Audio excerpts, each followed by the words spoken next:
बिस्मिल्लाहिर्रहमानिर्रहीम। अस्सलामुअलैकुम। मैं हूँ आयशा अबरार और आपको खुशामदीद करते हैं रौनक इफ्तार में। एक नया दिन, कुछ नए लेसन्स, कुछ खूबसूरत सी नई बातें आपके साथ शेयर करने के लिए। जैसे कि आपको पता है कि हम बच्चों को भी उतनी ही अहमियत देते हैं हमारी इस ट्रांसमिशन के थ्रू जितनी हम एडल्ट्स की बात करते हैं। ज़रूर जब हम बचपन से सीखते हैं कि इस्लाम के हवाले से, इस्लाम के अकॉर्डिंगली हमें ज़िंदगी कैसे गुजारनी है, तो हम बिल्कुल एक बेहतर इंसान बनते हैं। तो रमज़ान फॉर किड्स हम बिल्कुल मनाएंगे आपके साथ, और आज टाइम है उन तमाम बातों को रिवाइज़ करने का, उन तमाम बातों को रिकॉल करने का जो सबरीन ने काफ़ी अरसे से जो है वो बच्चों को बताई हैं हमारे इस प्लेटफॉर्म के थ्रू, उसके अलावा भी।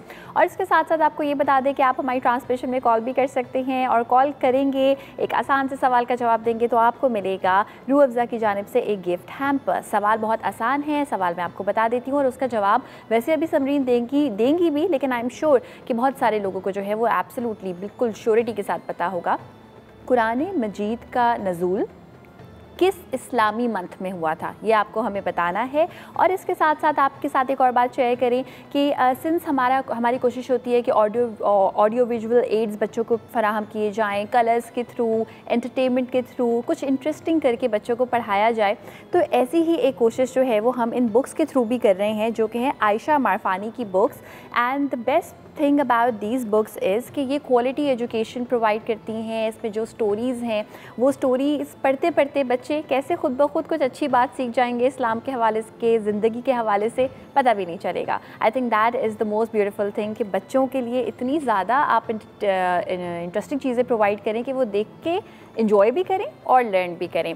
और इसके साथ साथ हम कुरान पाक के नज़ूल के हवाले से भी बात करेंगे, किस तरह से क्या एटिकेट्स हैं, कैसे पढ़ना चाहिए। Definitely it's a book and हम उसको रिस्पेक्ट तो देते हैं, जो फिज़िकली हमें जो अपेरेंट रिस्पेक्ट जो दिखाई देती है वो तो देती है, मगर सिर्फ संभाल के रखनी नहीं है, पढ़नी कैसे है, इट्स अ गाइड बुक, उस पर अमल कैसे करना है वो भी आपको बताएंगी। और हमारे पास रमज़ान फॉर किड्स में प्यारे प्यारे से बच्चे हैं, अनुषा हैं, जोया हैं, राइफ हैं, आयशा हैं और मानूर हैं, और इन सब को पढ़ाने के लिए और मुझे भी पढ़ाने के लिए हमारे साथ मौजूद है समरीन फवाद। अस्सलाम वालेकुम। वालेकुम अस्सलाम। कैसी हैं समरीन? अल्हम्दुलिल्लाह, आप कैसी हैं? मैं बिल्कुल ठीक ठाक। समरीन, आज सूरह रिवीजन हो रहा है। जी बिल्कुल, क्योंकि हर सबक को दोहराना बहुत ज़रूरी है। कुछ भी हमने हम इतनी सारी नॉलेज शेयर कर रहे हैं, तकरीबन एक बम्बार्डमेंट हो गई है नॉलेज की बच्चों के ऊपर, और अगर ये हमने रिवाइज़ नहीं करी तो ये रिटेन नहीं कर सकेंगे। सही। तो आज हम थोड़ा सा एक फ़ास्ट रिकैप करेंगे, कुछ चीज़ें जो इन बच्चों को हमने इन बच्चों के साथ शेयर की, कुछ चीज़ें वो जो कि इनके जनरल नॉलेज में होनी चाहिए, अगर नहीं भी हैं तो हम इनके साथ आज रिपीट करेंगे इंशाल्लाह।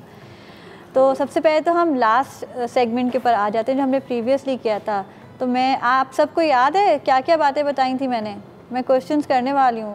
अच्छा, जिसको आ जाए वो रेज़ हैंड करेगा, और जो हैंड रेज़ करे उसको फ़ौरन माइक दे दीजिएगा, ठीक है? चलें जी। तो क्वेश्चंस के साथ साथ रिविजन होगा, थोड़े क्वेश्चंस होंगे, थोड़ी मेरी तरफ से बात होगी, थोड़ी आपकी तरफ से, ओके? अच्छा, ये बताएं, मैंने आपको कुछ बताया था कि रमज़ान के हमने हर महीने के या रमज़ान के स्पेशली 10-10-10 के 3 सेट्स बन जाते हैं। वो 3 सेट्स जो 10 डेज़ होते हैं उन्हें क्या कहते हैं? कौन बताएगा? 10 दिनों के सेट को, एक 10 डेज़ का जो सेट होता है, जी अनुषा? एक अशरा होता है। अशरा अरबी में अशरा कहते हैं 10 को, नंबर 10 को अशरा कहते हैं, और 10 दिन को अशरा इसलिए कहते हैं कि वो 10 दिन का एक पूरा सेट है और उस 10 दिन की स्पेशल ब्लेसिंग्स हैं। तो जो रमज़ान का आखिरी अशरा है, अब बहुत इजी क्वेश्चन है, रमज़ान के आखिरी अशरे में एक स्पेशल नाइट आती है, उसको क्या कहते हैं? जी आयशा? उस नाइट को कहते हैं लैलतुल क़द्र। लैलतुल क़द्र, शाबाश। चलें, अच्छा ये बताएं कि लैलतुल क़द्र भी आखिरी अशरे में आती है, और क्या कोई स्पेशल काम होता है जिसके लिए हमने टेंट लगाया था लास्ट टाइम? वो क्या काम होता है जिसके लिए टेंट लगा था लास्ट टाइम? इबादत करना। वो कौन सा काम होता है? इबादत। कौन सी इबादत का नाम क्या था? कौन सा वाला टेंट था वो? उसका नाम रखा था हमने उस टेंट का? एतिकाफ। इफ्ताक नहीं, एतिकाफ। क्या? एतिकाफ टेंट, ठीक है? चलें, और ये बताएं कि एतिकाफ करते हुए क्या हम बातें कर सकते हैं दूसरों से? क्या सोशलाइजिंग कर सकते हैं एतिकाफ करते हुए? अच्छा, अगर एतिकाफ़ कहाँ करना चाहिए? वैसे तो एतिकाफ़, सुन्नत एतिकाफ़ तो मस्जिद में है, ठीक है, लेकिन हम बच्चे क्या कर सकते हैं? बच्चे क्या कर सकते हैं? बच्चे अपनी मामा को कह सकते हैं कि उनके लिए एक छोटा सा कॉर्नर बनाएं, ठीक है, जहाँ पे वो नमाज माइक पे पढ़ेंगे और वहाँ पे इस्लामिक बुक्स भी रख दें और कुरान भी रख दें और वहाँ पे ठीक वो है, वो कुरान पढ़ेंगे और नमाज पढ़ेंगे और ठीक है, बात, लेकिन वो सोशलाइज करेंगे। सोशलाइज वो इस तरह नहीं करेंगे जैसे कि वो जिस वक्त एहतिकाफ टेंट में हो उस वक्त अपनी इबादत करें, और लेकिन जब वो थोड़ी देर थक जाएं या फिर उनको कोई काम हो तो वो उस कॉर्नर से निकल आएँ और फिर अपनी मम्मा के साथ बैठ जाएं या मम्मा का काम कर लें या कोई भी ऐसा काम है। तो जिस वक्त हम उस कॉर्नर में जाएँ, एहतिकाफ एरिया जो आप बनाएंगे, तो उस वक्त आप सिर्फ अपने आप को अल्लाह की तरफ फोकस करेंगे। और एहतिकाफ में सबसे मेन इबादत या रमज़ान की आखिरी रातों की सबसे मेन इबादत है क़याम। क़याम पता है कैसे कहते हैं? क़याम कहते हैं खड़े होने को, ठीक है। और खड़ा होना कैसे? नमाज में खड़ा होना, ठीक है। तो सबसे इम्पॉर्टेंट इबादत जो रमज़ान में है ना, वो लैलतुल क़द्र की रातों में कुरान खड़े होकर के नमाज़ पढ़ना है। तो क़याम जिसने हदीस है कि जिसने क़याम किया और उसकी अल्लाह ताला ने उसको क़याम में पाया तो उसकी मग़फ़िरत हो जाएगी। तो इंशाअल्लाह ताला जो लोग बच्चे क़याम करेंगे, जो लोग क़याम करेंगे, ज़्यादा से ज़्यादा नमाज़ पढ़ें। अब फ़र्ज़ नमाज तो हो गई, रात को इशा भी पढ़ ली, तो उसके बाद कौन सी नमाज होती है? क़याम किस चीज़ में हो कौन सकता बताएगा? मानूर आप बताएं। तरावी। तरावी, तरावी, तरावी एक नफिल नमाज है। और उसके अलावा और कौन सी नमाज़ पढ़ सकते हैं?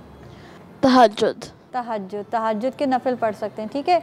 तो आप लोगों ने ये करना है कि देखें, लैलतुल क़द्र तो आपकी शुरू हो जाएगी जब रात शुरू होती है। किस वक्त से शुरू होती है रात? वो कौन सी नमाज होती है जब हमारी रात अंधेरा आना शुरू हो जाता है? कौन सी नमाज से अंधेरा आ जाता है? मगरिब से। तो मगरिब के बाद से हमारी रात आ जाती है और इशा से लेके फजर तक जो है वो हमारा स्पेशल टाइम होता है प्रेयर्स का। तो जोया आज आप कुछ नहीं बताएंगी हमें? ठीक है, अब नेक्स्ट क्वेश्चन जोया के पास आने वाला। जोया गौर से सुनना अब, ठीक है। तो अब ये बताएं कि लैलतुल क़द्र जो है वो कौन सी वाली नाइट होती है? ऑड होता है नंबर उसका या इवन होता है? अभी जोया बताएंगे। ऑड नंबर होता है या इवन नंबर होता है? ऑड नंबर होता है। कौन सा नंबर होता है? ऑड नंबर, ठीक है। या तो 21 या फिर 23 या फिर 25 या फिर 27 या फिर 29। अल्लाह के नबी सल्लल्लाहु अलैहि वसल्लम ने कहा कि इनको इस रात को आखिरी 10 रातों में ढूंढो। और अल्लाह ताला ने ये भी फरमाया कि ये ताक रात है, यानी कि कोई ऑड नंबर में से कोई नंबर है इसका, ठीक है। तो अब आप सबको याद रहेगा, मुझे यही था कि उस दिन बच्चों को सारी नॉलेज जो है सही से गई है कि नहीं गई है, और आप सब ने अमल भी करना है इस पर। खाली ये नहीं कि हम यहाँ सुने और फिर उसके बाद हम जैसे ही हम प्रोग्राम ख़त्म हो और हम उसके बाद भूल जाएं। ये सब बातें किस लिए बताई जा रही हैं? ताकि हम सुने और अपने अमल में लाएं, क्योंकि रमज़ान जो है ना वो नेकियों का सीज़न है। आप जो नेकी इस रमज़ान में शुरू कर देंगे ना, इंशाअल्लाह अल्लाह ताला आपको उसमें इस्तकामत देगा, कंसिस्टेंसी देगा कि आप उसको आगे तक लेके जाएं, ठीक है। तो अब आप सबको याद रहेगा ना। अच्छा जी, रमज़ान में एक तो लैलतुल क़द्र की रातों में 4 काम है करने के। एक है क़याम। क़याम क्या मतलब? कि खड़े होकर के हमने नफिल नमाज़ें ज़्यादा से ज़्यादा पढ़नी है, और नफिल नमाज़ों में भी कुरान पढ़ना। तो दूसरा क्या काम है? कुरान पढ़ना, समझ के पढ़ना भी, और रेसिटेशन करना, उसको रिसाइट करना भी। तो हम कुरान के ऊपर बात करेंगे। तीसरी काम जो हमने करना है वो है सदका करना। सदका बॉक्स बनाया था ना हमने, आप सबको याद है ना? सदका बॉक्स बना था। तो सदका बॉक्स सिर्फ बनाने के लिए नहीं है, अब आपने उसको हर रात, उसमें चाहे आप 10 रुपये ही डालें, आपके पास नहीं होते ना, आप 10 रुपये डालें, लेकिन आप हर रात अब जो जितनी रातें रह गई उनमें आपने सदका करना है। तो ये तीसरा काम हो गया। और चौथा काम हो गया ज़िक्र करना, यानी कि बहुत ज़्यादा तस्बीहात पढ़ना, अल्लाह का ज़िक्र करते रहना, हर वक्त आपकी ज़बान अल्लाह के ज़िक्र से पुर रहे। तो ये 4 काम आपने लैलतुल क़द्र में करने हैं, ठीक है। और उसके बाद हम बात करेंगे। और यहाँ पे जो है वो थोड़ा सा रिवीजन किया समरीन ने बच्चों के लिए, and I am really glad to see कि बच्चों को 90% पता था, जो समरीन ने बताया था वो उनको याद था। ब्रेक पे जाने का टाइम है। जब हम ब्रेक से वापस आएंगे तो मज़ीद हम बात करेंगे कुरान पाक को पढ़ने से रिलेटेड एटिकेट्स के बारे में, उसके बारे में मज़ीद इन्फॉर्मेशन हम शेयर करेंगे बच्चों के साथ और आपके साथ इस छोटी सी ब्रेक के बाद।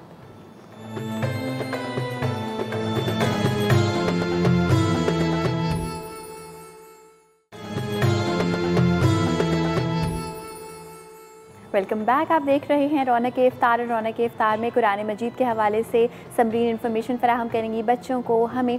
इसके साथ साथ आपको ये बता दें कि आप हमारे क्वेश्चन का आंसर भी दे सकते हैं अगर आपको रूह अफ़ज़ा की जानिब से गिफ्ट हैम्पर जीतना है। सवाल हमारा ये है कि कुरान मजीद को किस इस्लामी महीने में नाजिल किया गया। अब चलते हैं हमारे बच्चों की जानिब और सुनते हैं कुरान मजीद के बारे में एक स्टोरी समरीन से। जी, तो बच्चों सबको स्टोरी सुननी अच्छी लगती है ना। ये बताएं किस किस ने वो स्टोरी सुनी हुई है कि कुरान का फर्स्ट रेवलेशन जब नाजिल हुआ था उसके बारे में किस किस को पता है। पहली दफ़ा जब कुरान फरिश्ते लेकर के नीचे आए थे दुनिया में, वो किस किस को पता है उसके बारे में? नहीं पता? चलें आज आप ज़रा गौर से सुनिएगा, मैं क्वेश्चंस करूँगी स्टोरी के बाद, ठीक है। बहुत ज़्यादा इस पर डिटेल्स नहीं है, लेकिन स्टोरी ये है कि हमारे प्रॉफिट सल्लल्लाहु अलैहि वसल्लम, गौर से सुनना, क्वेश्चन आ रहे हैं बहुत सारे इसमें, ठीक है। जब 40 इयर्स के हुए प्रॉफिट सल्लल्लाहु अलैहि वसल्लम, तो आप सल्लल्लाहु अलैहि वसल्लम को हर चीज़ से बेजारी होती थी। आप सल्लल्लाहु अलैहि वसल्लम को कुछ भी दुनिया के काम अच्छे नहीं लगते थे, तो आप सल्लल्लाहु अलैहि वसल्लम को दिल चाहता था कि आप अलग हो जाएं, सबसे दूर चले जाएं घर से अपने। और उसके लिए आप सल्लल्लाहु अलैहि वसल्लम, एक केव है मक्के से थोड़ा सा आगे, और उसका नाम है केव हिरा, गारे हिरा। क्या कहते हैं उसे? गारे हिरा। आप सल्लल्लाहु अलैहि वसल्लम वहाँ जा कर के अपने खाना पीना थोड़ा सा अपने साथ ले जाया करते थे और 2-3 दिन के लिए वहाँ जा कर के रहते थे और वहाँ जा कर के अल्लाह की अपने तौर पर इबादत करते थे। अभी आप सल्लल्लाहु अलैहि वसल्लम को नहीं पता नहीं मिला था, यानी कि आप सल्लल्लाहु अलैहि वसल्लम को नबूवत नहीं मिली थी, आपको ये मिशन हैंड ओवर नहीं किया गया था, ठीक है। तो आप सल्लल्लाहु अलैहि वसल्लम फिर भी सोचते थे कि सब कुछ किसने बनाया है, ये आसमान पे सितारे, ये दरख्त, ये सब किसकी इबादत करते हैं, कोई तो है जो इन सब का खुदा है, वो कौन है। तो इसी तरीके से एक दिन ऐसा हुआ कि रात के वक्त आप सल्लल्लाहु अलैहि वसल्लम, और ये रमज़ान की एक रात थी, और अल्लाह ताला ने कुरान में फ़रमाया कि हमने लैलतुल क़दर में ही कुरान को नाजिल किया। तो वो कोई शब क़दर यानी लैलतुल क़दर ही की रात थी कि आप सल्लल्लाहु अलैहि वसल्लम के पास एक फ़रिश्ता आया। और फ़रिश्ते कौन से फ़रिश्ते सबसे ज़्यादा प्रॉफिट सल्लल्लाहु अलैहि वसल्लम के पास आते थे? राइफ, हम राइफ को माइक दे दें।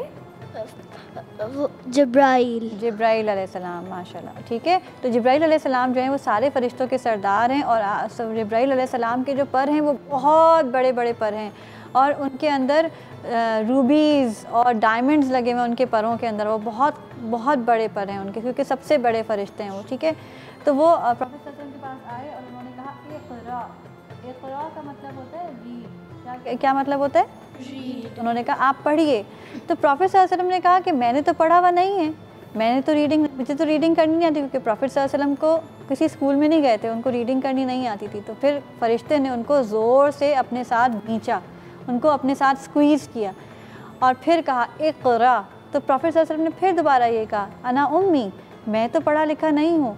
तो फिर उसके बाद फ़रिश्ते ने दोबारा से आप सल्लल्लाहु अलैहि वसल्लम को स्क्वीज़ किया और इक़रा बिस्मि रब्बिकल्लज़ी खलक़, ये वाली जो सूरत है सूरतुल अलक़, इसकी पहली 5 आयतें अल्लाह ताला ने प्रॉफिट सल्लल्लाहु अलैहि वसल्लम को भेजी और उन पर नाजिल हुई। प्रॉफिट सल्लल्लाहु अलैहि वसल्लम को पहले तो यकीन नहीं आया कि ये हुआ क्या है। प्रॉफिट सल्लल्लाहु अलैहि वसल्लम को जब फ़रिश्ते ने इस तरह से भेजा और उसके बाद ये कुरान की आयतें नाजिल हुई, तो फिर प्रॉफिट सल्लल्लाहु अलैहि वसल्लम एकदम परेशान से हो गए और उन्होंने कहा कि मुझे वापस घर जाना चाहिए। जैसे ही वो बाहर निकले, वो पहाड़ है बहुत बड़ा सा, गारे हिरा जो है बहुत पहाड़ के ऊपर है, काफ़ी ऊँची हाइट पर है। तो आप सल्लल्लाहु अलैहि वसल्लम ने देखा कि आसमान पर एक, जहाँ वो देखते थे जिब्राइल अलैहिस्सलाम उनको नज़र आते थे, आसमान पे जहाँ देखते थे सामने कौन नज़र आते थे? जिब्राइल अलैहिस्सलाम। तो प्रॉफिट सल्लल्लाहु अलैहि वसल्लम बहुत परेशान भी हो गए और उन्होंने कहा कि आप जो हैं अल्लाह के नबी हैं, अल्लाह ताला ने आपको नबूवत का मर्तबा दे दिया। तो प्रॉफिट सल्लल्लाहु अलैहि वसल्लम जब घर आए, उनकी बीवी थी हज़रत खदीजा अलैहिस्सलाम, हज़रत खदीजा रज़ी अल्लाह ताला अन्हा। तो हज़रत खदीजा जो थी वो घर पे थी, और हज़रत खदीजा जो थी वो उनको देख कर के एकदम परेशान हो गई। उन्होंने कहा खदीजा ज़म्मिलूनी, यानी कि ज़म्मिलूनी कहते हैं कंबल उड़ाने को, और उनको सर्दी लग रही थी, यानी कि गर्मी के दिनों में भी प्रॉफिट सल्लल्लाहु अलैहि वसल्लम शिवर कर रहे थे, काँप रहे थे सर्दी से, और आपने उनको कंबल उड़ाया। और फिर उन्होंने बताया कि इस तरह खदीजा एक आज ये वाक़या है, एक ऐसा अजीब नई किस्म की मखलूक को मैंने देखा और उसने मुझे ये कलाम दिया है और मुझे समझ में नहीं आ रहा, और मुझे कहा जा रहा है कि मैं अल्लाह का नबी हूँ। तो हज़रत खदीजा रज़ी अल्लाह ताला अन्हा ने कहा कि आप परेशान ना हों, आपके साथ अच्छा ही होगा, आप हर एक के साथ अच्छा करते हैं, आप हमेशा अच्छा करते हैं, तो अल्लाह ताला आपके साथ भी अच्छा, आपके लिए भी सब कुछ अच्छा ही होगा।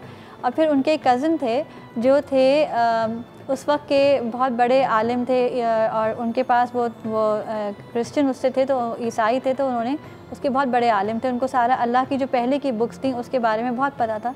वो उनके पास गई और उनसे पूछा तो उन्होंने कहा कि हाँ, अगर ये सब कुछ जो ये बता रहे तो ये अल्लाह का एक फ़रिश्ता ही उसके पास आया और वो जो है उसको जो है अब प्रॉफिटहुड दिया जाएगा, यानी कि नबूवत का जो है उसको दे दिया जाएगा और लोग उसके बहुत ख़िलाफ़ होंगे और एक दिन ऐसा भी आएगा कि इसको उसके अपने शहर से निकाल दिया जाएगा। तो प्रॉफिट सल्लल्लाहु अलैहि वसल्लम के साथ ऐसा ही हुआ और ये हमारी है कुरान का पहला होना। और इस कुरान का जब नुज़ूल होना शुरू हुआ तो फिर तकरीबन 23 ईयर्स लगे। कितने ईयर्स लगे कुरान को कंप्लीट होने में? 23 ईयर्स। और किस तरह कुरान आया? किसी बुक में आया था? कुरान कैसे आया था?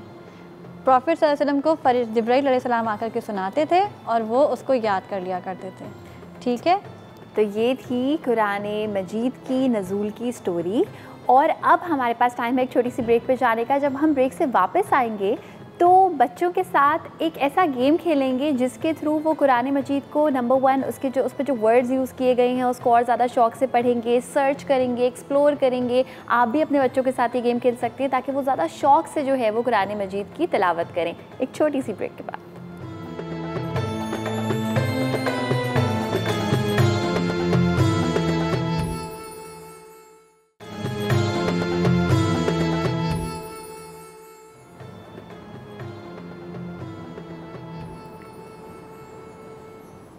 Welcome back. आप देख रहे हैं रौनक इफ्तार। और रौनक इफ्तार में अब समरीन इन बच्चों को ये बताएंगी कि कुरान करीम को पढ़ने के आदाब क्या हैं, खोलने से लेकर पढ़ने तक। तो जी समरीन, क्या आदाब है? जी, तो बच्चों कुरान किस तरह पढ़ना चाहिए? पहले वज़ू करना चाहिए। अल्लाह ताला ने कुरान में फरमाया कि ये किताब है जिसको सिर्फ़ पाक लोग ही हाथ लगाते हैं। तो पाक होने का मतलब है कि हम साफ़ सुथरे हों, वज़ू हुआ हुआ हो हमारा।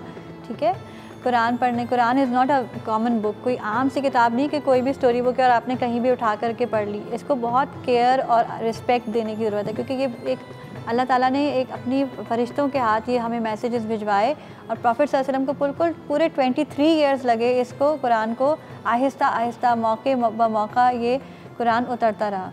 तो हमें भी इसका ख़याल रखना है कि हम कुरान को बहुत रिस्पेक्ट दें और इसको ये कहते हैं एक कुरान भी आपके लिए दुआ करता है, कुरान भी आपके लिए इस्तग़फ़ार करता है और कुरान आपकी शिफ़ाअत बनता है। अगर आप उससे कुरान से मोहब्बत करते हैं ये आपका बेस्ट फ्रेंड बन जाता है। कौन बन जाता है ये आपका बेस्ट फ्रेंड? क्योंकि आप इसको हर वक्त पढ़ते हैं, आप इसको याद करते हैं, आप इसको रोज़ाना अपना वक्त इसके साथ गुजारते हैं।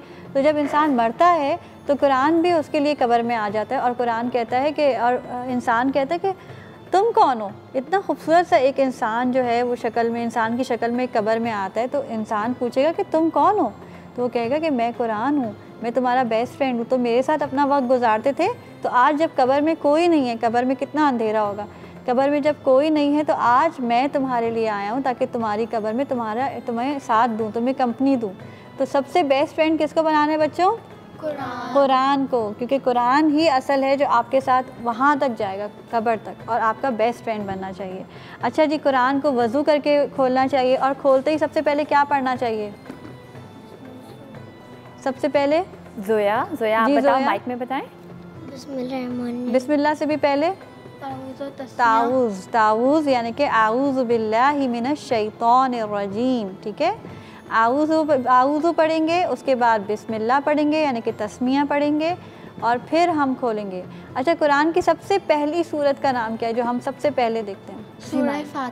सूरह फातिहा।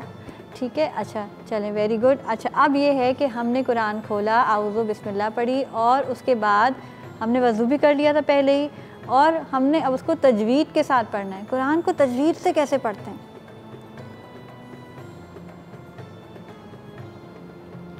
कुरान को पढ़ने के लिए एक तो पाक होना ज़रूरी है और दूसरा उसमें ड्रेस कोड, आपके कपड़े, आप लड़कियां बिल्कुल कवर्ड हों, ढके हुए लिबास में हों, लड़के भी अगर शॉर्ट्स भी पहने हुए तो उनके शॉर्ट्स बर्मूडाज हों, उससे मतलब उससे नीचे ना हो, छोटे ना हो।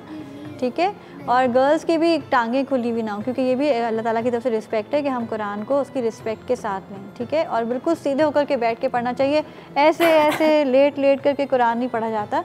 कुरान को बिल्कुल सीधा होकर मुअद्दब होकर के पढ़ते हैं क्योंकि ये अल्लाह की किताब है। ठीक है, अच्छा, तजवीद ये है कि तजवीद का मतलब ये होता है कि हमें हर लेटर को, यानी कि अरबिक्स के कुरान कौन सी लैंग्वेज में आए पहले तो मुझे ये बताएं। जी अनुषा?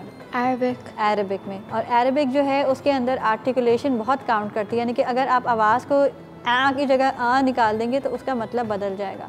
तो आइन और अलिफ की अलग अलग जगहें हैं और हा की अलग अलग जगहें, तो आपको सबको उनका हक देना होता है। तो वो कहलाता है तजवीद, यानी कि प्रॉपर आर्टिकुलेशन। और आपको पता है ये प्रॉपर आर्टिकुलेशन जो हम कुरान की करते हैं तो उससे हमें ये फ़ायदा होता है कि अल्लाह ताला ने तो हमें सवाब भी दे रहे हैं उसका। एक एक हुर्फ का कितना सवाब है, हर हुर्फ पे कितनी नेकियां मिलती हैं, कौन बताएगा? कुरान पढ़ने में हर हुर्फ पे कितनी नेकियां मिलती हैं? 10 नेकियां। और रमज़ान में तो अजर मल्टीप्लाई हो रहा है, यानी कि एक एक नेकी पे एक एक लेटर के ऊपर आपको 700 से 7000 तक अजर मिलेगा इंशाल्लाह।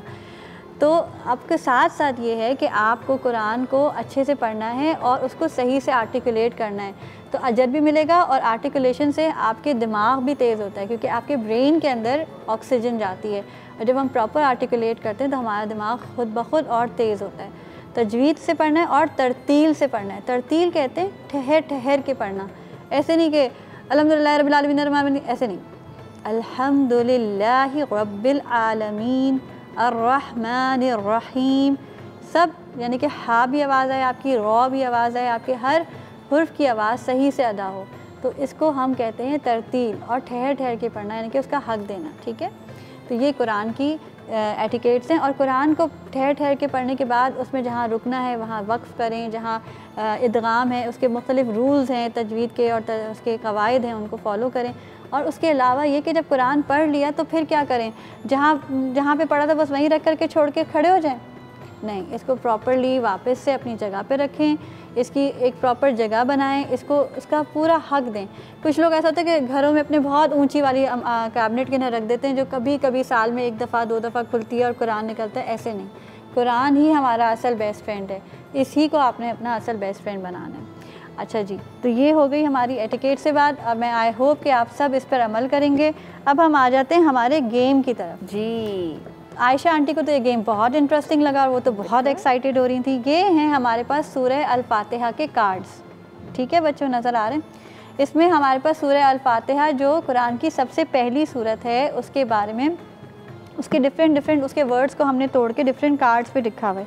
आप चाहें तो घर में भी बना सकते हैं। हम ये करने जा रहे हैं कि हमने इसमें वर्ड्स वाले कार्ड्स को एक पाइल में करा हुआ है और अब हम इसके साथ खेलेंगे शरेड्स।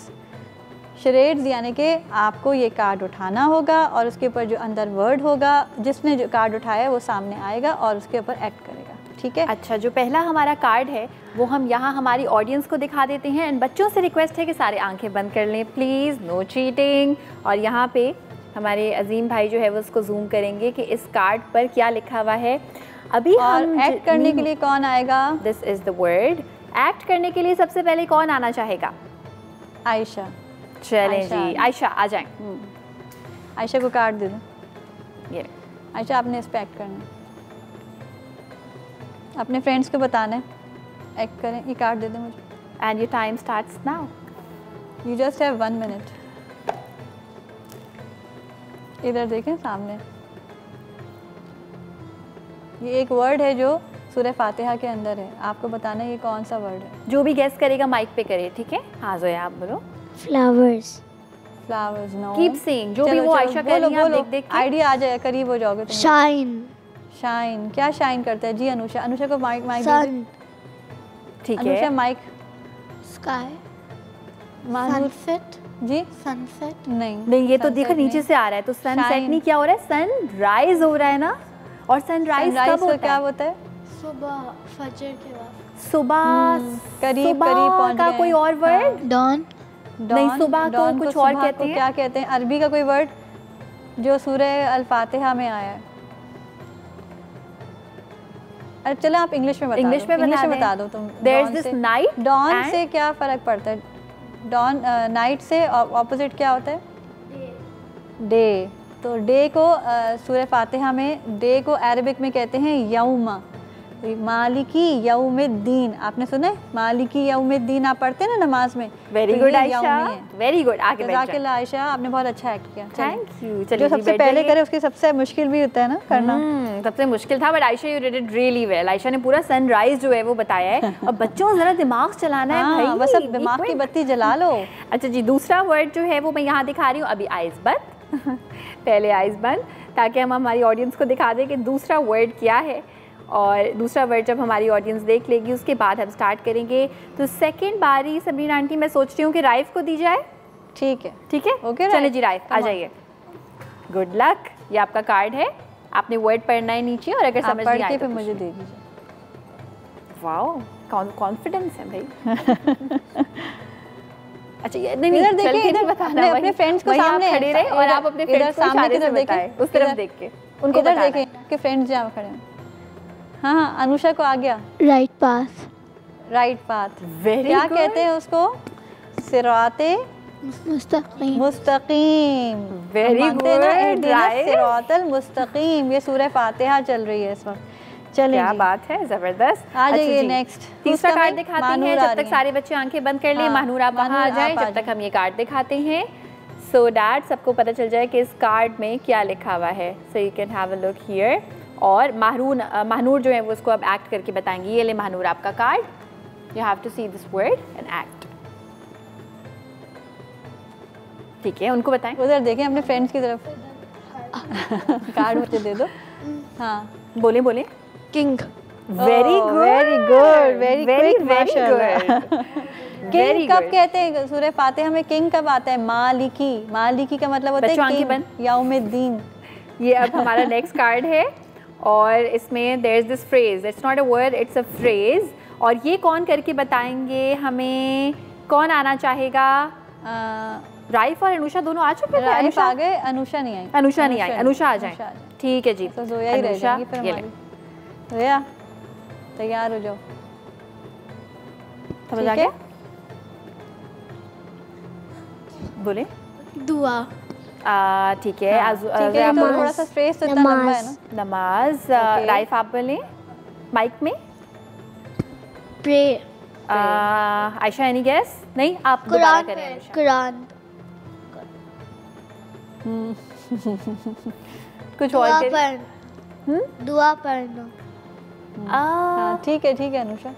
अनुषा ने सही करा, लेकिन क्या है कि सूरह फातिहा का ये पूरा फ्रेज है, बच्चे उसको फ़ौरन कैच नहीं कर पा रहे, क्योंकि अगर हमने ये पूरा वक्त सूरह फातिहा पे बात की थी तो बच्चे जल्दी कैच करते। अच्छा, अब देखिए, अगर दुआ होती तो वो तो अल्लाह ताला से होती, हम इंसानों से क्या मांग सकते हैं? जैसे अनुषा कुछ रिक्वेस्ट करिए, आप वहीं खड़ी रहें, आप रिक्वेस्ट करिए कोई समरीन आंटी से, तो आप कैसे करेंगी? तो ये रिक्वेस्ट को हम क्या बोल सकते हैं जब हम कोई इंसानों से क्या मांगते हैं? क्या लेते हैं? महानूर को माइक दे दें, माइक पे बोलें।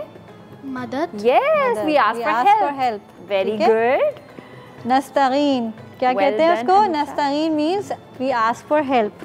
And this is our another card. बच्चों आंखें बंद। ये वर्ड आपने देखना है। और अब कौन आएगा जनाब? Do you think Zoya will be able to do it?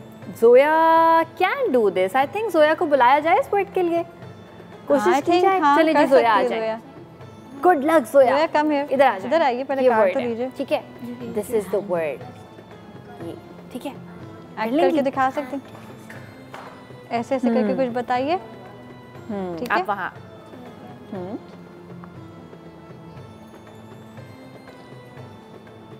अच्छा, इस पर जोया, चलो जोया एक चीज़ बता सकते हैं कि जोया ये कोई ज़मीन वाली कोई चीज़ है?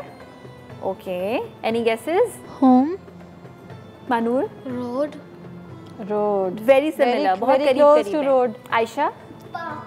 Path. Very good Raif. Raif mike अभी आया नहीं था, बगैर माइक के राइफ बोलते बहुत जल्दी हो रही थी। चले जी, वेरी पाथ गुड। कहते हैं सिरात को, सिरातल मुस्तकीम, जो हम मांगते हैं अल्लाह ताला से सूरह फातिहा में। अब कौन आ रहा है? अब कौन आ रहा है? आइज़ बंद करके हाथ उठा सकते हैं जब तक हम कार्ड देखते हैं। अब ऐसे तो आयशा की बारी बनती है, और अब कौन आएगा? आयशा की टर्न बनती है। ठीक है, आयशा आ जाए।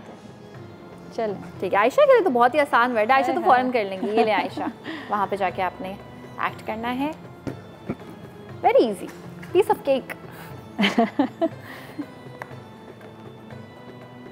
आयशा ये क्या कर रही है? नहीं आयशा, ये क्या था? ये तो आप ऑपोजिट कर रही हैं उसका। आयशा, तुमने अपने कार्ड सही से देखा था?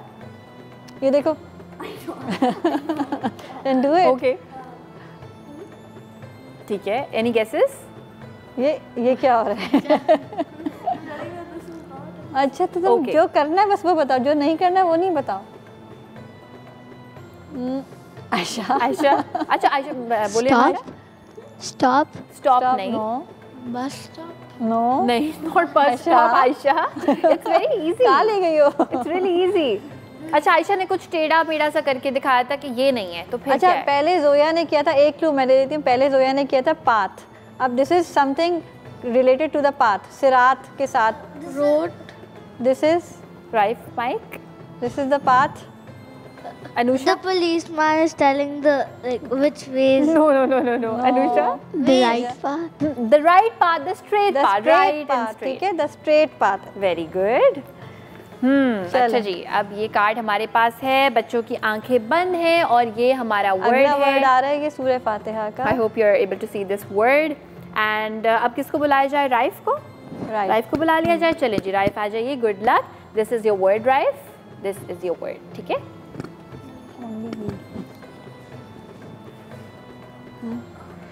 ठीक है, गेस करें, माइक पे गेस करें। राइट। अब ये wave? सूरह फातिहा के वर्ड्स को याद करें, Wave? आप क्या क्या है।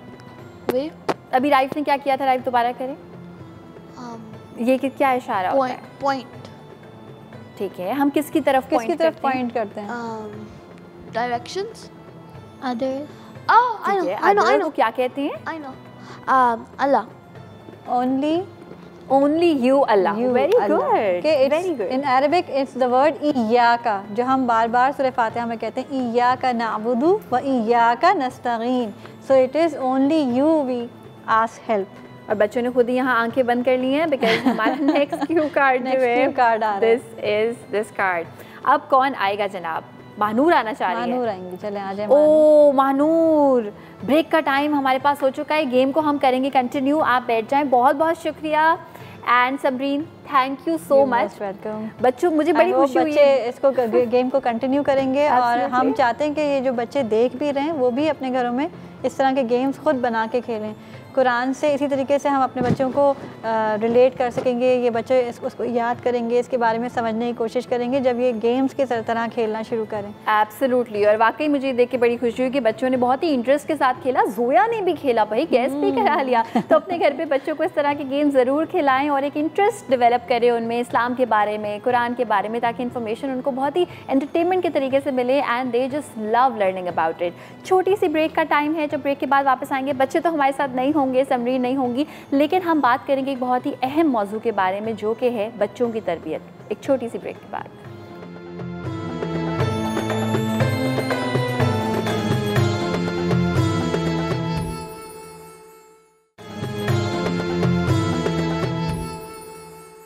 वेलकम बैक, आप देख रहे हैं रौनक के इफ्तार। रौनक के इफ्तार में आज हम बात करेंगे औलाद की तरबियत के हवाले से। जब किसी कपल की शादी होती है तो उनकी ज़िंदगी में आने वाली बड़ी खूबसूरत सी चीज़ है औलाद, जिसके लिए कपल दुआएं मांगता है, माँ बाप दुआएं करते हैं। इसके अलावा जो है वो एक घर में खुशी का समा होता है जब कोई औलाद पैदा होती है। लेकिन सिर्फ़ उस औलाद को इस दुनिया में लाना इज़ द फर्स्ट स्टेप।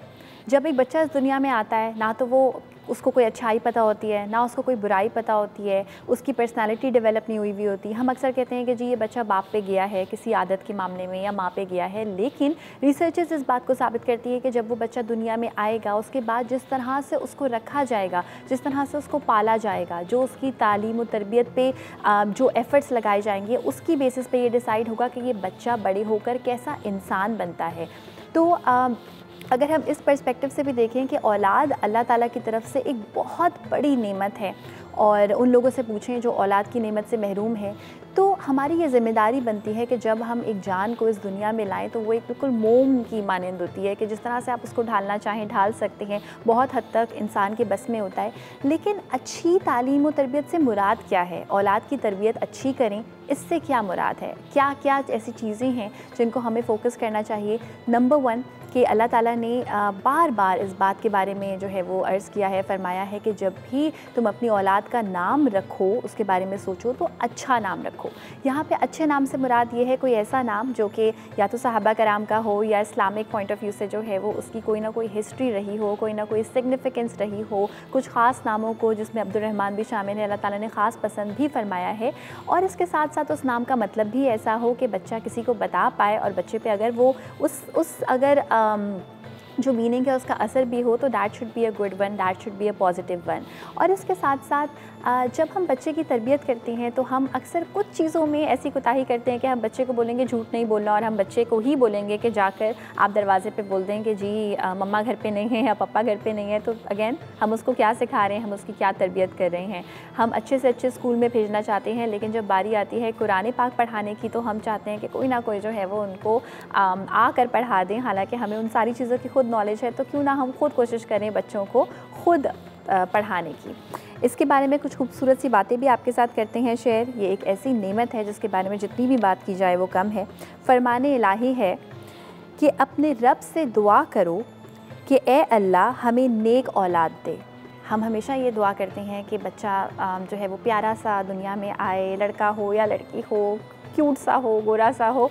औलाद की दुआ हमें ये करनी चाहिए कि अल्लाह ताला हमें नेक औलाद अता फ़रमाए, आमीन। और ब्रेक पे जाने का टाइम है। जब ब्रेक से वापस आएंगे तो औलाद की परवरिश के बारे में मज़ीद बात करेंगे। जल्दी से वापस आ जाइए। आप देख रहे हैं रौनक के इफ्तार।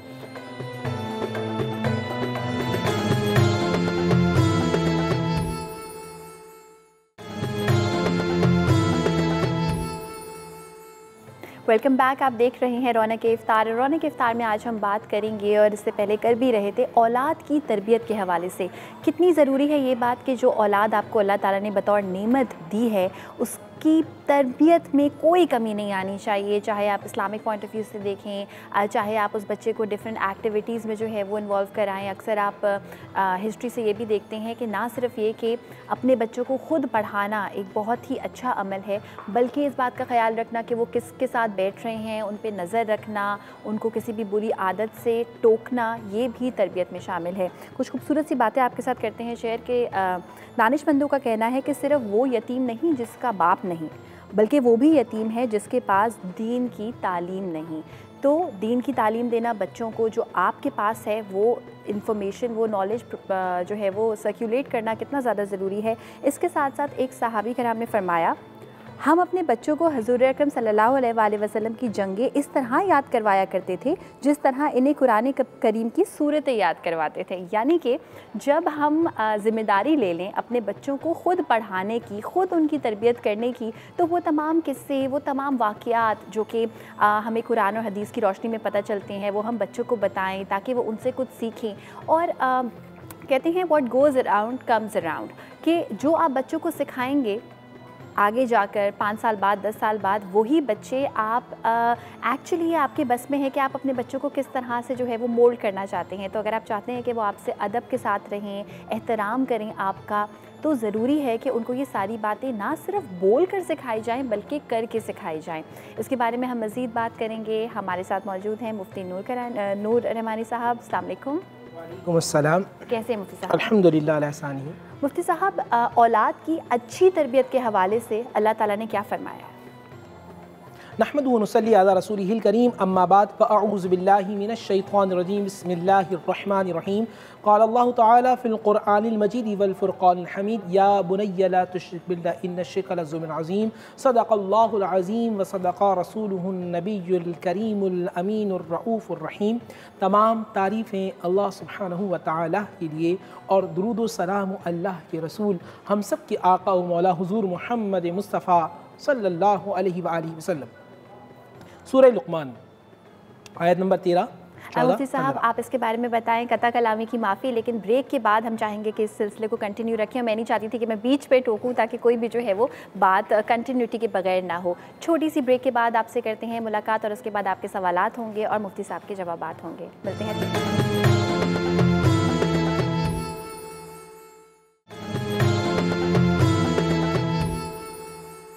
Welcome back. आप देख रहे हैं रौनक के इफ्तार। रौनक के इफ्तार में आज हम बात कर रहे हैं औलाद की तरबियत के हवाले से। ब्रेक पे जाने से पहले मुफ्ती साहब से मैंने पूछा था कि औलाद की तरबियत के बारे में अल्लाह ताला ने क्या फ़रमाया है। सूरह लुक़मान का वो कोटेशन बता रहे थे, और इसकी तरफ बिल्कुल बढ़ेंगे। और एक छोटी सी बात आपके साथ शेयर करें कि जितना ज़्यादा फोकस इस बात पे है कि बच्चों की तरबियत अच्छी हो, नाम अच्छा रखा जाए, उनको दीन की तालीम दी जाए, इतना ही फोकस इस बात पे भी है कि अदल इंसाफ के साथ काम किया जाए। यानी अगर आपके 3 या 4 बच्चे हैं तो उन सब में फेवरेटिज़म नहीं करना है। अगर किसी एक बच्चे को तोहफ़ा दिया जा रहा है तो मेक श्योर कि बाकी सारे बच्चे जो हैं वो भी इक्वल फ़ील करें, उनको भी वही चीज़ें दी जाएँ जो कि पहले या फिर दूसरे बच्चे को दी गई हैं। चलते हैं हमारे सवालात की जानिब कि औलाद की तरबियत के मामले में अल्लाह ताला ने क्या फ़रमाया है। बिस्मिल्लाहिर्रहमानिर्रहीम।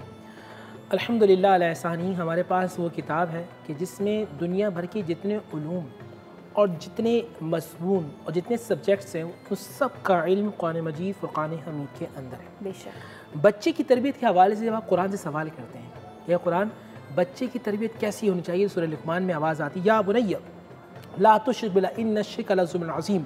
एक मकालमा है, एक कन्वर्सेशन है बाप और बेटे के दरमियान, हज़रत लुक़मान अलैहिस्सलाम और उनके बेटे के दरमियान। सबसे पहले जो अल्फाज का चुनाव कुरान ने किया वो ये बताया ज़माने के अंदर कि जब भी तुम अपने बेटे या बेटी को मुखातिब करना तो अच्छे और आसान अल्फाज उनके लिए इस्तेमाल करना। या बुनैया का उर्दू में तर्जुमा बनता है, ए मेरे बेटे, ए मेरे जाने जिगर, ए मेरे लख्ते जिगर, ए मेरे चाँद से प्यारे बच्चे। इसका उर्दू में ये माना करते हैं। या बुनैया, ए मेरे बेटे, अल्लाह के साथ किसी को शरीक नहीं करना। ए मेरे बेटे, अल्लाह के साथ शरीक करना बहुत बड़ा जुल्म है। ए मेरे बेटे, ज़मीन में आहिस्ता चलना। ए मेरे बेटे, जब किसी को देखना तो अपना चेहरा तकब्बुर की वजह से नहीं फेरना। ए मेरे बेटे, जो तुम्हारे दिल के अंदर है वो जो राई के दाने के बराबर भी क्यों ना हो, अल्लाह ताला अलीमुन खबीर है, इल्म रखने वाला है, अल्लाह ताला हर चीज़ से बाखबर है। ए मेरे बेटे, कभी चीख कर बात ना करना, क्योंकि जो चीखने की आवाज़ होती है वो गधे की होती है, लोग उसको पसंद नहीं करते। इन्नल्लाह ला युहिब्बुल मुख्तालिन फ़खूर, और अल्लाह ताला गुरूर करने वालों को पसंद नहीं करता। तो कुरान ये बताता है कि बच्चों को प्रॉपर टाइम देना चाहिए। आज इस ज़माने के अंदर हम बच्चों को टाइम नहीं देते, वालिद हों या वालदा। ये बात जहन में रखिएगा कि ज़माने में जो तरबियत का मामला होता है सबसे पहली दर्ज का माँ और उसके बाप है। बच्चे के लिए जो आइडियल है वो उसके माँ और बाप है। बच्चे को सिखाना नहीं होता, बच्चा आपके अमल के ज़रिए देखता है कि आप काम क्या कर रहे हैं। आप बच्चे को ये नहीं बताएं ये करना ये क्या करना है, बल्कि जब वो आप अमल कर रहे होंगे सच्चाई उसको बताने से नहीं आएगी। जब वो देखेगा कि मेरे माँ और बाप हर हाल में सच्चे हैं तो बच्चा पैदा हमेशा सच बोलेगा। बेशक। जब उसको पता होगा कि मेरे बाप और मेरी माँ को झूठ से नफरत है तो बच्चा झूठ नहीं बोलेगा। सही।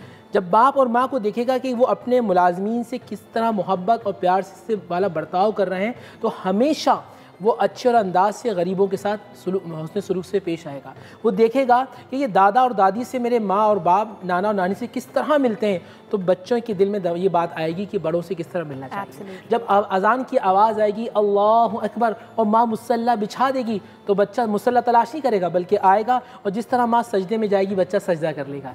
तो सबसे पहला जो मामला होता है 4-5 साल तक बच्चा आपके अमल से सीखता है। आप अच्छी अच्छी बातें सिखाइए, अच्छी अच्छी बातें बताइए और जितना हो सके अपना अमल उस बच्चे के सामने पेश करें। बात याद रखिएगा, जिस तरह अभी बात भी कही, हर बच्चे को हर तरीके से इक्वल देखना है, लड़का हो या लड़की। बल्कि लड़कियों के बारे में तो अल्लाह के नबी सल्लल्लाहु अलैहि वसल्लम का बड़ा प्यारा अंदाज़ होता है। जब बीबी फ़ातिमा रज़ियल्लाहु ताला अन्हा तशरीफ़ लाती थी, अल्लाह के नबी जिनको पूरा हर एक कहता है कि मेरे माँ बाप आप पे कुर्बान। और जब बीबी फ़ातिमा आती थी तो मेरे आका फरमाते थे, ए फ़ातिमा तुझ पे मोहम्मद के माँ बाप कुर्बान। सुभान अल्लाह। खड़े होते थे, इस्तकबाल करते थे, माथा चूमते थे और जिस जगह आप हुजूर बैठा करते थे उस जगह बिठाया करते थे। हर एक को इक्वल रखना चाहिए। हमारी ये होता है कि ये पसंद वाला बच्चा, ये नापसंद वाला बच्चा। एक सहाबी हैं नुमान बिन बशीर रज़ियल्लाहु ताला अन्हु, उनके वालिद गिरामी नबी अलैहिस्सलाम की बारगाह में गए और कहने लगे या रसूलल्लाह मैं इस बच्चे को नुमान बिन बशीर को ये फ़लाँ फ़लाँ फ़लाँ चीज़ें देना चाहता हूँ। आपने आका ने फरमाया क्या तुम सबको ही देना चाहते हो, ये ग़ुलाम सबको देना चाहते हो? फरमाया नहीं मैं सिर्फ इसको देना चाहता हूँ। आपने फरमाया नहीं मैं इस गलत बात में तुम्हारा अमीन नहीं बन सकता। तो हमें चाहिए हर एक बच्चे को प्रॉपर तरीके से अच्छी तरीके से, कुरान कहता है वक़ूल लिन्नासी हुस्ना, अच्छे तरीके से उनको बोलना सिखाएं। नबी इस्लाम जा रहे हैं, सामने से एक बच्चा आ रहा है अपने वालिद के साथ। हुजूर ने फरमाया मन ये कौन है? तो बच्चे ने कहा वालिदी, मेरे वालिद। आका ने फरमाया ला तजलिस अमामहु, जब तुम्हारे वालिद कभी और तुम और तुम्हारे वालिद साथ हो ना तो वालिद से पहले कभी ना बैठना। खाना रखा हो तो अपने वालिद से पहले खाना नहीं खाना। सही। अपने वालिद को नाम लेके ना पुकारना। और कभी इनके आगे न चलना। तो ये तरबियत का जो मामला है अल्लाह के नबी सल्लल्लाहु अलैहि वसल्लम ने 14.5 साल पहले हमें करके बताया भी और सिखाया भी। एब्सोल्युटली, यहीं से हम कंटिन्यू करेंगे। कॉलर भी हमारे साथ है, लेकिन कॉल अटेंड करने से पहले एक बात मैं ऐड करना चाहूँगी कि यहाँ पे मुफ्ती साहब ने बहुत खूबसूरत बात की कि बच्चा देख कर सीखता है, ऑब्जर्व करके सीखता है। हम अक्सर ये कहते हैं कि बच्चे आजकल कितने नाफरमान हो गए हैं और ज़माना कहाँ जा रहा है। हम इस बात को रियलाइज़ नहीं करते कि over the period of time हम भी इतने ट्रांसफॉर्म हो गए हैं कि हम जो अपने बड़ों के साथ सलूक करते हैं एक्चुअली बच्चा वही सलूक हमारे साथ कर रहा होता है, बट हमें एहसास नहीं होता क्योंकि एम्पैथी की हम में कमी है। कॉलर हमारे साथ है कवल, उनसे करते हैं बात। हेलो, अस्सलाम वालेकुम। जी वालेकुम सलाम। जी मुझे मुफ्ती साहब से क्वेश्चन करना था। जी पूछिए। जी मेरा सवाल ये है कि बाज़ दफ़ा जाना हम अच्छे काम का इरादा करते हैं लेकिन वो हम पूरा नहीं कर पाते। तो परसों मुफ्ती साहब फरमा रहे थे ना कि हर काम जो अल्लाह ताला की तौफीक से होता है, तो क्या उसकी वजह भी यही होती है कि हमारे बुरे अमाल होते हैं तो अल्लाह ताला हमें जाना वो उसकी हिम्मत ही नहीं देता कि जाना वो हम उस काम को जो पूरा कर पाएँ जाने। ठीक है, अभी आपको जवाब मिल जाता है। बहुत बहुत शुक्रिया मुफ्ती साहब। अगर कोई नेक काम, इनसे इनकी मुराद ये थी कि अगर कोई नेक काम आप करने का सोचें लेकिन आपके पास वो वसाइल नहीं हैं, आप करना चाहते हैं कर नहीं पा रहे, तो क्या ये अल्लाह ताला की तरफ से कोई निशानदेही है इस बात की कि आप उसके पसंदीदा लोगों में से नहीं हैं? नहीं, बिल्कुल भी नहीं। इन्नमल आमालु बिन्नियात, सारा मामला नियतों पर होता है। जिस तरह आपकी नीयत होगी अल्लाह सुब्हानहू व तआला आपको वैसे ही अता फरमाएगा। मिसाल के तौर पे किसी की नीयत है हज करने की और उसके पास असबाब नहीं, इसका मतलब हरगिज़ ये नहीं है कि आप अच्छे लोगों में शामिल नहीं हैं, बल्कि आप अच्छे लोगों में शामिल हैं, क्योंकि जभी तो अल्लाह ने आपके दिल में ये बात डाली है। जस्तजू करते रहिए, मेहनत करते रहें, मुशक्क़त करते रहें, अल्लाह ताला यकीनन आपको अपने घर में बुलाएगा। और जो मुश्किलात हैं, कभी कभी ऐसा भी होता है कि अल्लाह चाहता है कि मैं इसको थोड़ा आजमाइश में डालूं, तो ये क्या करता है, जब बंदा सब्र करता है तो अल्लाह ताला उसको अपने नेक बंदों में शामिल कर देता है और कल क़यामत में उसको अल्लाह ताला बेहतरीन सिला और बेहतरीन मकाम अता फरमाएगा। सुभान अल्लाह। एक सवाल आता है कि माँ बाप दोनों नेक हैं और दोनों बहुत ही जो है वो सिविलाइज्ड हैं, लेकिन बच्चा, 4 बच्चे हैं और एक बच्चे के बारे में आप कहते हैं कि पता नहीं ये किन पे चले गए हैं और ये जो है वो बहुत ही ज़्यादा शरारती हैं, थोड़े से बदतमीज़ हैं। उस बच्चे को लोगों के सामने, और जब लोगों के सामने ना भी हो तब भी, किस तरह से समझाना चाहिए? बिल्कुल हम जानेंगे मुफ्ती साहब से इस छोटी सी ब्रेक के बाद।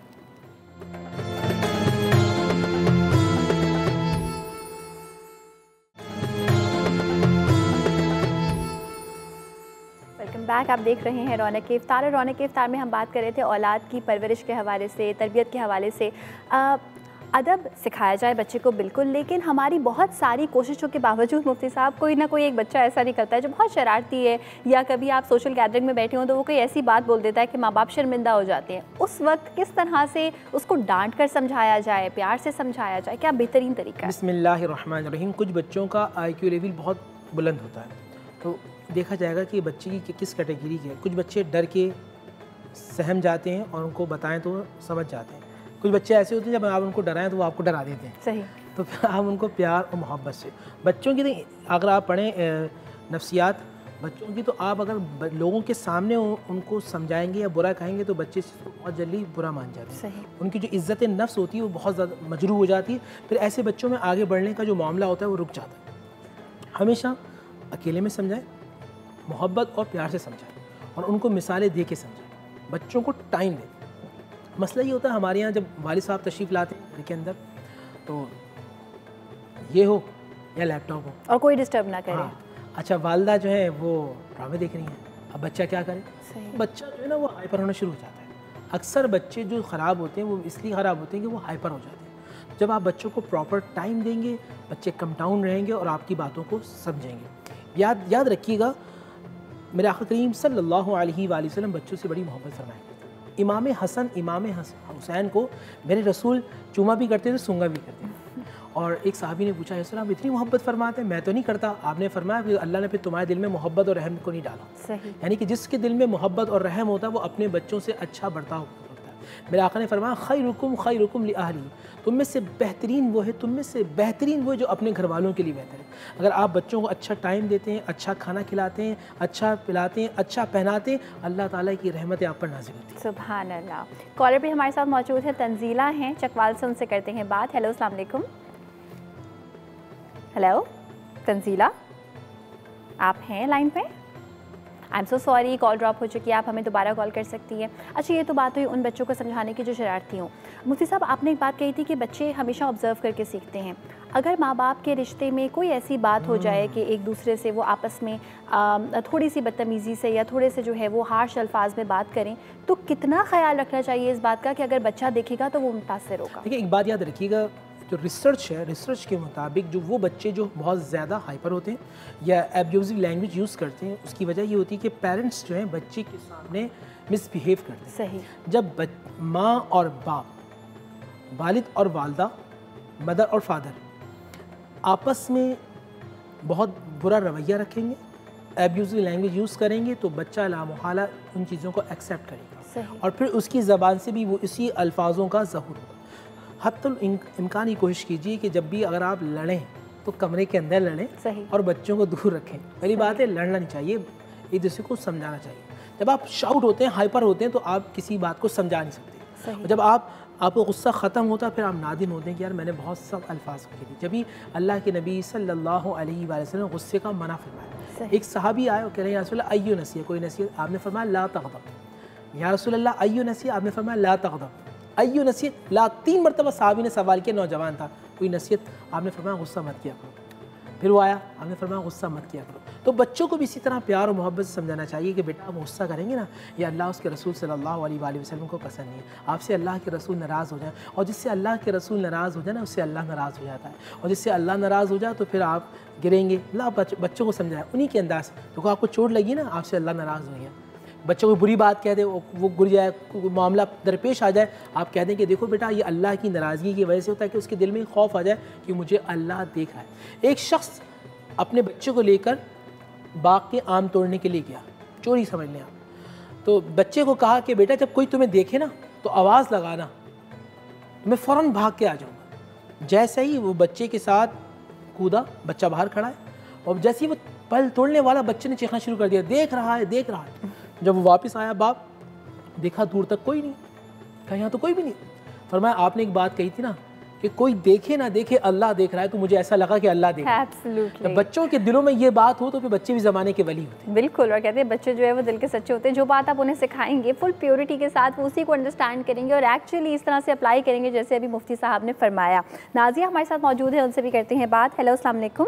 अस्सलाम वालेकुम जी नाजिया, क्या पूछना चाहेंगी मुफ्ती साहब से? बेहतरीन टॉपिक है आज, और मैं चाह रही थी कि मैं रिक्वेस्ट करूं, लेकिन आप लोगों की टीम इतनी अच्छी है कि आप लोगों ने खुद ही ये जो टॉपिक है आज डिस्कस कर लिया है। बहुत बहुत तो मैं वक्त ज़ाया किए बगैर मैं ये पूछना चाहती हूँ कि मैंने देखा है हमारे इर्द गिर्द भी, हमारी फैमिली में बच्चों पे पढ़ाई के मामले में इतनी ज़्यादा सख्ती की जाती है कि उनके ग्रेड्स अच्छे बेहतरीन आए। आपस में एक कंपटीशन वाला सिस्टम चल रहा होता है कि तुम्हारे फलां कज़न के तो इतने आए हैं, तुम्हारे इतने कम। यानी हम इतना ज़्यादा उनको बर्डनाइज कर देते हैं कि हमारी सोसाइटी में जो यंग बच्चे हैं, स्टूडेंट्स हैं, उनमें सुसाइड का, खुदकुशी का रेशो जो है वो बढ़ता जा रहा है। एब्सोल्युटली, वेरी गुड क्वेश्चन, बहुत बहुत तो शुक्रिया। उसके लिए मैं चाहती हूँ मुफ्ती साहब प्लीज थोड़ा सा डिटेल में बताएं कि किस हद तक बच्चों पे इस मामले में सख्ती करनी चाहिए। ठीक है, अभी पूछ लेते हैं। बहुत अच्छा सवाल है मुफ्ती साहब, हमारे पास थोड़ा सा वक्त कम है, लेकिन इसका जवाब ज़रूर मैं चाहूँगी आप दें कि हम दीनों दुनिया की तालीम पे तो फिर भी थोड़ा सा जो है वो लीनियंसी बरतती हैं, लेकिन जब इस तरह एकेडमिक एजुकेशन की बात आती है तो हम कहते हैं 100 आउट ऑफ 100 चाहिए। देखिए, एक बात याद रखिए, क्या ज़माने में वो बच्चे जो टॉप करते थे वही कामयाब रहे, और जो 3rd, 4th, 5th आते थे, क्या उनके ज़माने में सोसाइटी में कोई रिस्पेक्ट नहीं है? ये सारा मामला अल्लाह सुब्हानहू व तआला की तरफ से होता है। आप बच्चे को इतना प्रेशराइज ना करें कि जो उसकी जो क्वालिटीज़ हैं वो दब जाए। जब बच्चा प्रेशर में पड़ता है ना, याद रखिए जो भी शख्स प्रेशर में वो काम नहीं कर सकता। हम अपने बच्चे को प्रेशराइज करते, अगर तुम फर्स्ट नहीं आए ना तो फिर देखना तुम्हारे साथ क्या हशर होता है। बच्चे को ये खौफ होता है कि मैं अगर फर्स्ट नहीं आया तो मेरे साथ क्या होगा। और सही कहा मेरी बहन नाजिया ने कि बच्चे सुसाइड तक कर लेते हैं। तो खुदा के लिए ज़िंदगी है तो सब चीज़ें, जान है तो जहान है, और जब जान नहीं तो फिर कुछ भी नहीं। अपने बच्चों को करीब कीजिए, बच्चों को कहें कि पढ़ें, इसलिए नहीं कि फ़र्स्ट आने के लिए, बल्कि इसलिए कि आपकी ज़िंदगी के अंदर तब्दीली आए, आपका शऊर उजागर हो। जो शऊर के लिए पढ़ते हैं वो तरक्की करते हैं, और जो रेस के लिए पढ़ते हैं तो रेस में तो अक्सर गधे और घोड़े जीता करते हैं। इंसान रेस नहीं लगाता, बल्कि इंसान मेहनत करता है, शौर की बुलंदी पे आगे जाता है, अल्लाह ताला की नुसरत पे यकीन रखता है, अल्लाह ताला उसके इज़्ज़त, शौहरत, दौलत तमाम चीज़ें उसको नवाज़। ब्यूटीफुल, बहुत बहुत शुक्रिया मुफ्ती साहब। और जाते जाते एक छोटी सी अच्छी बात आपके साथ करना चाहेंगे शेयर, कि बच्चे को कभी भी ये मत बोलें कि तुम एक अच्छे बच्चे नहीं हो, तुम एक अच्छे इंसान नहीं हो, ये जो तुमने एक्ट किया ये अच्छा नहीं है, लेकिन वैसे तुम एक अच्छे इंसान हो, ताकि वो और ज़्यादा मोटिवेट हो अच्छा काम करने के लिए। आज के लिए इतना ही, कल मुलाकात होगी, कल तक के लिए अपना बहुत सारा ख्याल रखिएगा। अल्लाह हाफ़िज़।